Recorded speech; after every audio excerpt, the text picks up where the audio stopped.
Soy Ignacio Torralba, el Tiet, y vamos a entender de vinos. Hoy vamos a hablar de los auténticos artistas del mundo de la enología, que son las uvas. Las uvas, con la intervención del hombre, se consiguen llevar a extremos sublimes. Si no se cuidan, se convierten en algo mediocre, ¿no? Pero realmente, cuando se cultivan como se tienen que cultivar, se consiguen auténticas maravillas. La semana pasada, un buen amigo y enólogo me dijo que por qué no hablaba de los grandes vinos blancos. Agustí, va para ti. Primero, antes de hablar de los vinos blancos, tendremos que hablar de las variedades de uva blancas. En otra ocasión hablaremos de las tintas. Esta exposición sobre las uvas blancas no es para que la estudiéis, simplemente se trata de que la veáis un par de veces, porque la idea es que de estas 15 o 20 variedades de uva que vamos a hablar, hay que saber alguna cosita, porque son las importantes. En el mundo del vino hay como 5.000 varietales de viña, de las cuales interés enológico tienen aproximadamente 50. De manera que habrán aproximadamente la mitad blancas y la mitad tinta de estas 50, con las que prácticamente hay uvas blancas que las he oído nombrar y que a lo mejor las he probado una vez o ninguna, como decía aquel que había ido a América. Se trata simplemente de que de estas varietales, que considero que son las que tienen un peso específico en el mundo de la enología, hay que conocerlas y saber 4 cositas. Y luego el resto, que son de las que no vamos a hablar aquí, hay que haberlas oído nombrar. O sea, el estado en que tenéis estas o algunas de estas variedades, que es haberlas oído nombrar. No, pues de esta hay que saber un poquito, hay que saber alguna cosa. Y del resto, haberlas oído nombrar. Algunas, con nombres un poco complicados, pues hay que saber cómo suenan y saber cómo se pronuncia, ¿no? Como por ejemplo la Gewürztraminer. Es relativamente fácil cuando se ha dicho 2 o 3 veces. En el mundo del vino, a nivel de Francia, que es la que ha llevado siempre la delantera, siempre empezó primero y además lo hacen bien. No le dan demasiada importancia en Francia a las variedades de uva. O sea, ellos creen que lo realmente importante en la calidad de un vino es el terroir. El terroir en realidad no es solamente la tierra, sino que es la tierra, la zona, el clima, en fin, los aires. Eso le llaman el terroir, el conjunto de circunstancias de suelo y climatológicas de una zona. Pero, por ejemplo, en los vinos americanos lo fundamental es la variedad. Por lo tanto, allá se habla de un Cabernet o de una Chardonnay o de una Chenin Blanc o tal. Pero el sitio donde se produce tiene una importancia relativa, por no decir secundaria. Estas 15 o 18 variedades que vamos a comentar, hay que saber alguna cosita de ellas. Y veréis como de algunas ya sabéis cosas. Por ejemplo, ¿quién no conoce una Chardonnay? La Chardonnay es una cepa procedente de Borgoña. En Borgoña es la única, prácticamente, no del todo, porque la ampelografía de la Borgoña es relativamente fácil. Los blancos son de Chardonnay y los tintos son de Pinot Noir. Alguien me dirá, sí, también hay la Aligoté, sí, pero la Aligoté es una uva con la que se hace el vino que beben los payeses de allá. Prácticamente, ahora ya empiezan a elaborar algún Aligoté con una cierta finura y a venderlo y a exportarlo por aquello de que es un vino de Borgoña, y realmente algunos tienen finura y tienen gracia. Pero la Chardonnay, ¿quién no ha tomado un vino de Chardonnay? Que levante la mano. Todo el mundo ha tomado vinos de Chardonnay. Tiene una gran calidad y lo que es muy importante, tiene una gran capacidad de adaptación. O sea, está funcionando muy bien en España, en Italia, en Australia, en América. Está funcionando muy bien en todas partes la Chardonnay. Es la gran señora de las blancas. Por ejemplo, forma parte del champán.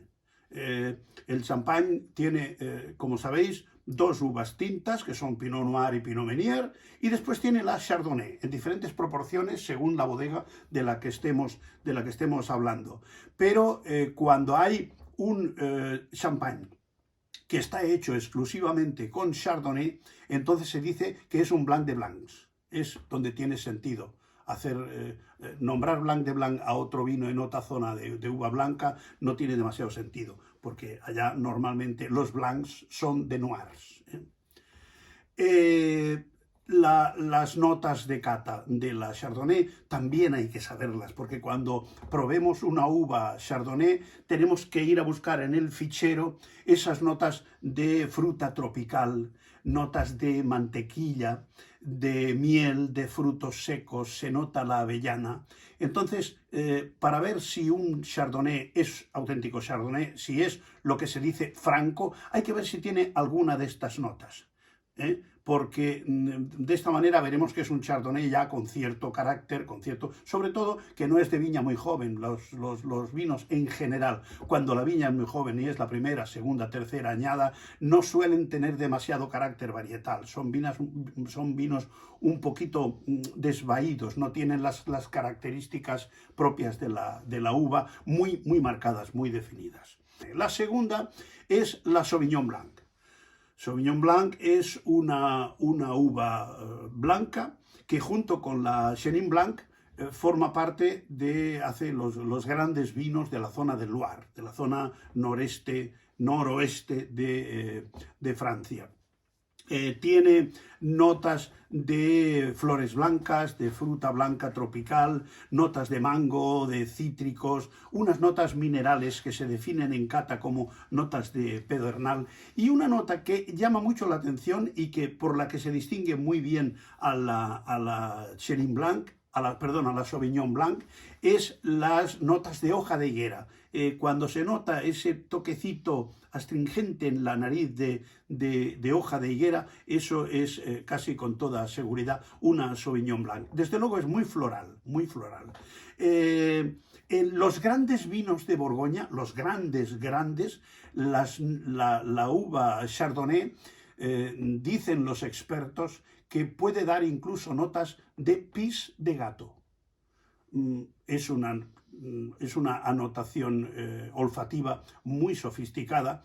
Yo la he olido en algún momento y realmente es muy curioso. Es un aroma curioso. La tercera que vamos a ver es una uva bastante nuestra, que es la Verdejo. La Verdejo es la reina de Rueda. Rueda son, recordad, los vinos blancos de la zona de la Ribera del Duero son los vinos de Rueda. Ahí es donde se encuentra en todo su esplendor la uva Verdejo, acompañada también de la Sauvignon Blanc. La uva Verdejo se diferencia porque en final de boca suele dar una notita amargante que le da un toque de elegancia. Tiene notas herbáceas, notas frutales de flores blancas, algún pequeño toque de hinojo, pero ese leve amargosito en final de boca es lo que distingue la uva Verdejo. En Rueda se suele combinar en diferentes proporciones Verdejo y Sauvignon Blanc, e incluso hay algunos blancos de Rueda solamente de Sauvignon Blanc, que son muy florales y realmente muy finos. En cuarto lugar hay tres hermanas. Las tres hermanas catalanas le llamo yo, porque es la Xarel·lo, Macabeo y Parellada. Xarel·lo y Macabeo y Parellada son las tres uvas especialmente catalanas en el Penedès. Con ellas se elabora el cava. Xarel·lo, Macabeo y parellada. Algunos cavas suelen llevar también otras variedades, pero los cavas clásicos, los cavas de toda la vida, llevan lo que digo yo, las tres hermanas, Xarel·lo, Macabeo y parellada. El Macabeo, así como el Xarel·lo y la parellada no tanto, pero el Macabeo se suele cultivar en otras zonas de España, sobre todo en La Rioja, pero allá le llaman viura. La mayoría de los vinos blancos de La Rioja se hacen a base de viura. También hay algo de malvasía y alguna otra variedad, ¿no? En estas tres hermanas del Penedès, catalanas, están muy bien avenidas, porque es como si cada una tocara un instrumento. El Xarel·lo le da sobre todo cuerpo al vino del que forma parte. El Macabeo da unas notas de finura, es elegante, es fina. Y la parellada es la más aromática de las tres. Son las tres hermanas que dan esos fantásticos cavas clàssics i corpinats del Penedès, porque ahora parece ser que hay más tipos de vinos espumosos en el Penedès. Y todos son de una gran calidad. Sobre todo estas dos últimas denominaciones de origen, que tienen unos métodos más exigentes en cuanto a calidad, envejecimiento, etc. En quinto lugar, tenemos quien no ha tomado un albariño. Albariño es una uva que reina en Galicia y que prácticamente le ha robado a la denominación de origen el nombre, porque la denominación de origen es Rías Baixas. Albariño es el nombre de la uva, o sea que en realidad ha tenido un gran acierto y una gran preponderancia el nombre de la uva albariño. Es de una gran finura, es una variedad muy floral, da notas de frutas blancas y tiene también un pequeño toque balsámico que le da una gran personalidad. ¿Quién no ha probado un albariño? Que levante la mano. En sexto lugar hay mi gran favorita. A mí, yo creo que es incluso reina por encima de la Chardonnay. Es la Riesling. La Riesling le ha dado incluso nombre a un tipo de botella. Esa botella de los vinos de Alsacia, que es más alta y más delgada de lo normal, esa botella se le llama botella Riesling. Tiene una finura y una elegancia que para mí no lo consiguen otras uvas blancas. Da unos vinos secos, con una acidez importante, con carácter, son elegantes. En España hay muy poco Riesling. Tiene notas frutales, notas también de cítricos, de manzana, de membrillo, albaricoque, y los grandes Riesling de Alsacia suelen dar unas notas que recuerdan el petróleo, aquel olor cuando entramos en una gasolinera, pues cuando son blancos muy evolucionados dan esa notita, una notita como que recuerda esos aromas del petróleo. Diréis, ¿puede ser una nota de sal? No, queda muy elegante, le da una profundidad a los vinos de Riesling que en su conjunto queda muy armonioso. Ahora viene la del nombre difícil, la Gewürztraminer. La Gewürztraminer dicen que es una especie de mutación que hizo una uva que se llama Traminer. Traminer es el nombre de un pueblo. Pues se ve que hubo una mutación y este tipo de uva tiene un matiz muy importante, y es que es muy aromática, muy especiada y tiene una gran personalidad. Así como es difícil que hasta una persona no versada en el asunto le pase de largo una moscatel, porque todo el mundo sabe cómo huele el moscatel, la Gewürztraminer es igual de fácil o más fácil de identificar que una moscatel. Tiene unas notas muy delicadas de lichi, de jazmín, de geranio, notas de canela, de jengibre. Es una explosión de aromas. Hay un dicho que dicen en la zona de Alsacia que met les femmes amoureuses. Ya lo entendéis. puede hacer frente incluso a un plato de curry. Es un vino con una gran personalidad. Cuidado que por eso, por otra parte, tampoco es fácil de maridar con cosas, con platos de sabores demasiado discretos. Necesita un plato que tenga un cierto contraste, un cierto poderío, ¿no? Bien, no es difícil de identificar una Gewürztraminer. Si no lo habéis probado, en cuanto probéis uno ya no se os olvidará. En octavo lugar hay, pues eso, la reina de los vinos dulces, la Moscatel. Todos saben cómo huele el Moscatel. Es un aroma muy mediterráneo, es una uva mediterránea. Se utiliza mucho para hacer vinos encabezados, vinos dulces naturales. Hay básicamente dos tipos. La que se llama Moscatel de grano menudo, que es la más fina, y después hay el Moscatel de Alejandría, que es un poquito más gorda y no tiene tanta finura. Las notas aromáticas del Moscatel son notas que recuerdan la piel de naranja, los cítricos, el melocotón, la fruta blanca, el albaricoque. Hay en el lugar número 9, vuelven a haber tres hermanas, que son, en este caso, las tres hermanas gallegas. Loureiro, Treixadura y Torrontés. Son las tres uvas gallegas por excelencia. Funcionan además muy bien, incluso en conjunto. Recuerdan bastante el trío formado por el Xarel·lo, Macabeo y Parellada. En los siglos XVI y XVII, los ingleses, que les gusta el vino pero nunca han podido producirlo, ahora parece ser que con el cambio climático van haciendo alguna cosa, ¿no? Pero iban a la zona de Galicia y importaban mucho vino de Galicia antes de conocer el Oporto, conocer y casi crear el Oporto. Entonces se ve que debido a la gran cantidad de exportación que hacían de los vinos gallegos a Inglaterra, pues se ve que subieron los precios y había pues una cierta escasez de vino. Hubo una especie de revuelta popular y vamos a ver, echaron a los ingleses que venían a buscar vino, los echaron con cajas destempladas y de ahí se fueron un poco más abajo y entonces los ingleses inventaron el Oporto. Digo inventaron porque prácticamente los vinos de Oporto deben su existencia al mercado inglés.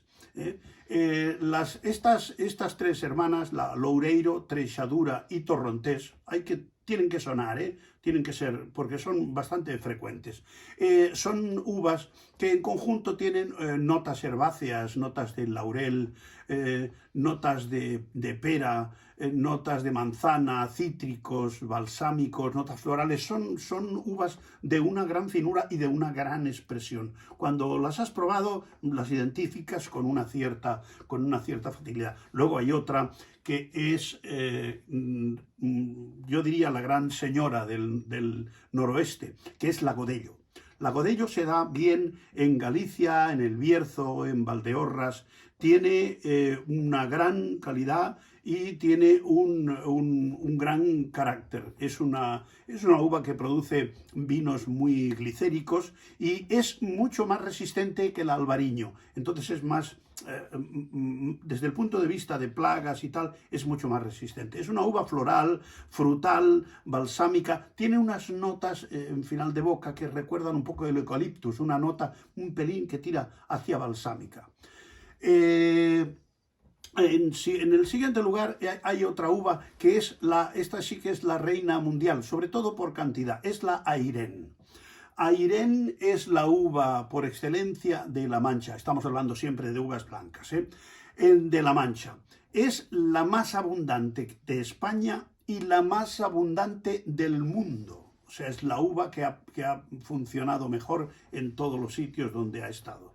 Da unos vinos discretos. Le pasa un poco como a la Palomino de Jerez, el Palomino fino de Jerez, que hace un vino muy discreto, pero que luego hace una evolución tremenda después de la crianza biológica y de la crianza oxidativa. O sea, en cambio, pues eso, la Airén es una uva muy discreta que tiene una gran producción por hectárea, y por eso se trata de la uva que se dedica en grandes cantidades para destilar alcohol. O sea, todo el brandy de Jerez se hace con destilados de La Mancha y de Extremadura a base de uva Airen. Tiene notas herbáceas, frutales y unas notas secundarias de plátano y piña. Secundarias, recordad que son de los aromas de fermentación. En el siguiente lugar hay otra vieja conocida, que ya la hemos comentado de pasada antes, el Pedro Ximénez de Montilla Moriles. Son uvas que les pasa un poco eso, como decíamos, a la Palomino. En la elaboración normal de vinos blancos a base de Pedro Ximénez, que los hay, y son vinos que tienen cierta gracia, pero son vinos discretos. Son vinos que tienen una vendimia más temprana de lo normal, es una de las primeras variedades en madurar, y la gran gloria de los Pedro Ximénez es cuando son soleados y se hacen esos vinos dulces por sobremaduración y soleo. Con estas 15 o 18 uvas que hemos comentado, si lo veis un par de veces no hace falta ni estudiarlas, ya se van quedando por sí solas.